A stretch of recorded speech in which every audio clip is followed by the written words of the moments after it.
Hi, I'm Dr. Christian Augustine with Bayside Chiropractic and Rehab. And today we'll be talking a little bit about something that's very common, especially down here in the south with our hot temperatures and humidity, and that's dehydration and what can cause it.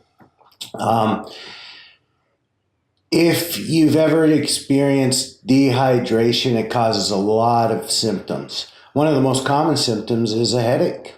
So a lot of times that headache is caused by dehydration. Other symptoms can be dizziness, fatigue, joint pain, muscle cramps, and vertigo is very common. Actually, vertigo, the spinning feeling, actually that's the number one cause of vertigo. So before you go running to an EENT or somewhere thinking it's a middle ear infection, you might want to increase your water intake. One of the first signs that you're dehydrated would be thirst. Obviously, if you're dehydrated, you're thirsty. So if you're thirsty all the time, most likely you're dehydrated. Try to drink mainly water. All the other beverages like iced tea, sodas, and all those other things, they carry so many more ions in them, basically caffeine and different ions. And what it does is it can actually suck water out of your system. All right. So if you're drinking purely water, then that's good. If you're drinking water mixed with other beverages, that's okay. Just make sure you might have to drink a little more water than a person that just drinks water. And if you're only drinking other beverages, then you probably need to start drinking water. Another real common thing is fatigue. You get tired. So if you're you're always tired, do something really simple. Drink some more water. Muscle cramps are very common. And that can also muscle cramps and joint pain, almost like a flu-like feeling. And that's common with dehydration. All right. We talked about dizziness, lightheadedness, and confusion.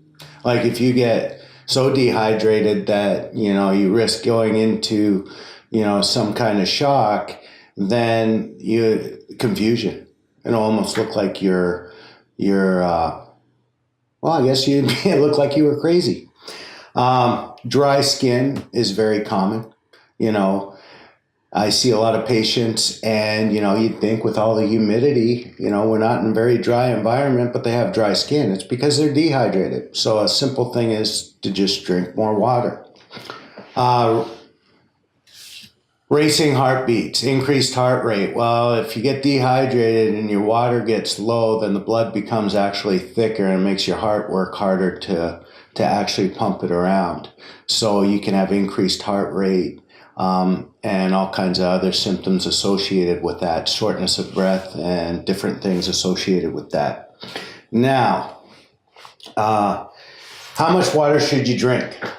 Well, if you go by the daily intake, they say 8-ounce glasses of water, which is 64 ounces of water, which your standard water bottle, you just bought in the store, is 16.9. So they say you're supposed to have at least 4 of those.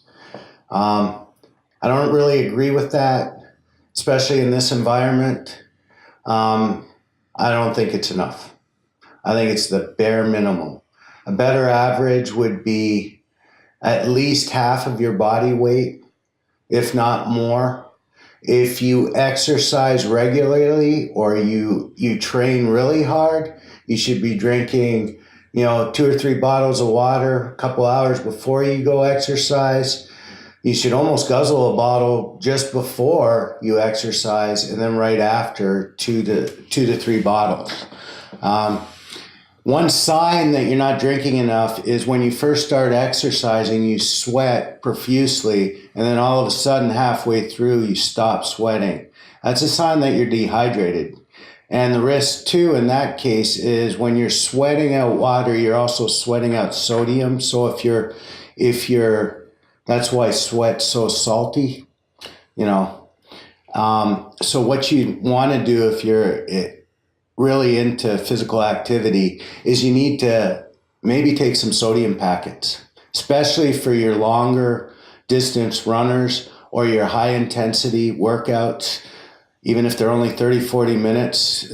If they're that high intensity in this heat, it really causes a problem. And if your sodium gets low, then you have, not just dehydration, you have a lot of other problems. So again, I recommend you drink at least half your body weight, if not more, in water. You increase it if you exercise it. Make sure you get your sodium if you sweat profusely and you do long distance running or real high intensity workouts. And if you have any more questions, we'd be more than happy to help you. Again, my name is Dr. Christian Augustin with Bayside Chiropractic and Rehab. Thank you.